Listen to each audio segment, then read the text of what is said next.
नमस्कार मंडळी, या व्हिडिओमध्ये पाहूयात बीड शहरातील सार्वजनिक गणेश मंडळांनी बनविलेले आकर्षक देखावे।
श्री दत्तात्रय गणेश मंडळ साळगल्ली बीड कडून आपलं सहर्ष स्वागत।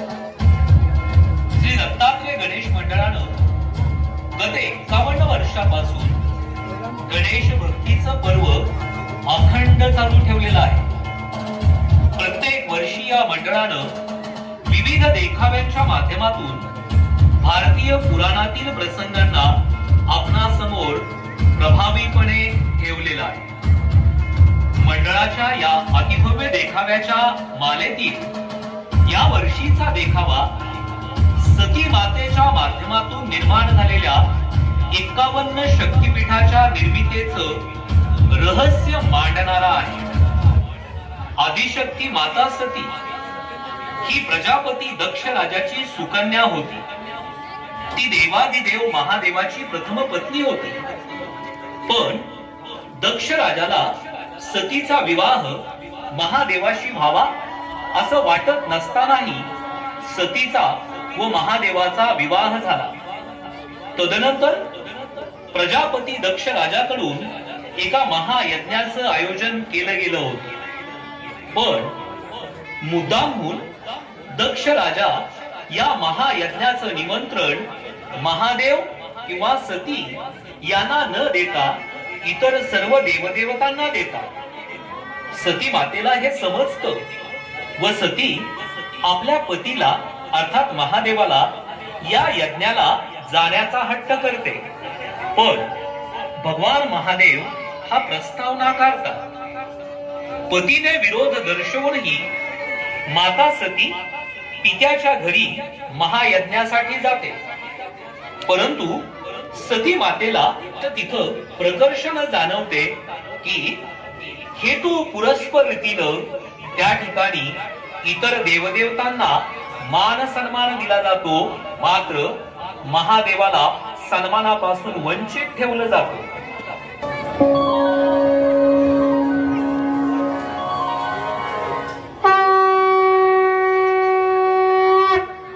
सादर प्रणाम पिताश्री। सती, तुला किंवा तुझ्या पतीला मी या महायज्ञाचं निमंत्रण दिलेलं नसताना तू इथं का आलीस? पिताश्री, माझ्यावर आपला राग असल्यानं तुम्ही मला आमंत्रण न देणं मी समजू शकते, मात्र तुमच्या क्रोधाग्नीमुळे तुम्ही देवादेव महादेवांना सुद्धा आमंत्रित न करणं मात्र अनुचित आहे। बस बस सती, काही बोलू नकोस। ऋषीवर आपण यज्ञास प्रारंभ करा। ब्रह्मदेवा, विष्णुदेवा, आपणास महादेवांच्या अनुपस्थितीत हा यज्ञ आरंभ होणं इष्ट वाटते का?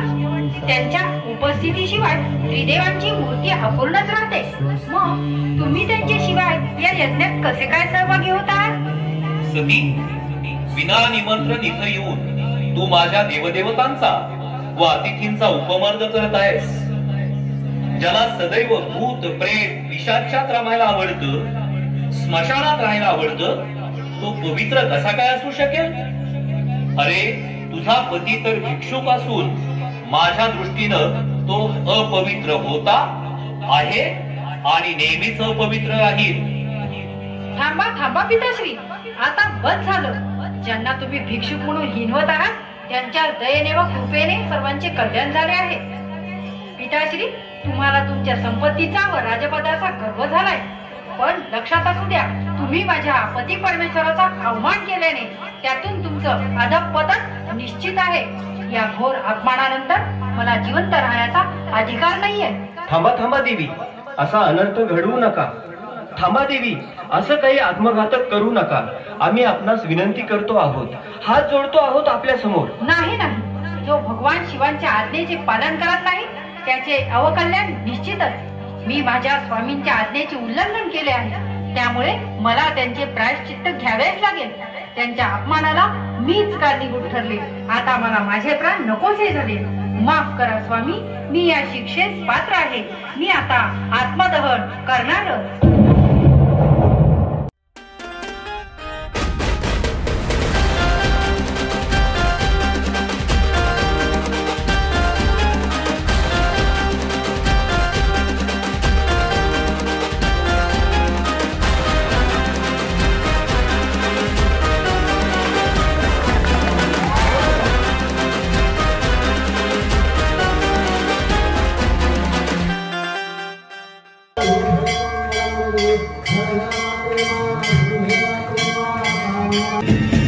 गणेश मंदिर ट्रस्ट आलेल्या सर्व भाविक भक्तांचे हार्दिक आभार.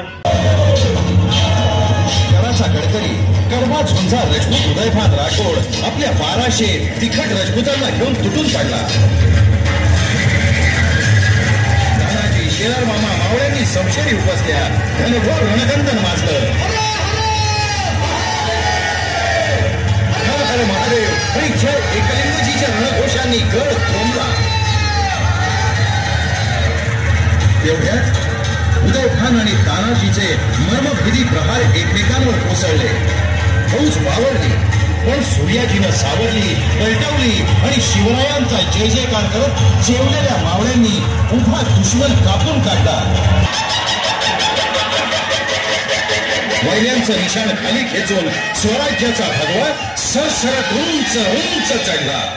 मावळ्यांनी गंजी पेटवून या विजयाची इशारत महाराजांना दिली आणि आमच्यासाठी दिगंत यश मागे ठेवून त्यांनी मात्र मरणाला मिठी मारली. स्वराज्याच्या खजिन्यातला झळाळता मोती निघून गेला. गड आला पण सिंह गेला. आऊसाहेब, नरश्रेष्ठ तानाजींची याद अमर व्हावी म्हणून आम्ही कोंढाण्याचं नाव ठेवलंय सिंहगड. अकराळ विक्राळ काळाच्या जबड्यात हात घालून सुभेदार तानाजींच्या अस्मान बुलंद पराक्रमानं जिंकून घेतलेला सिंहगड.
उठात गई भाती जान की रहती कर लज्जा सुखान की।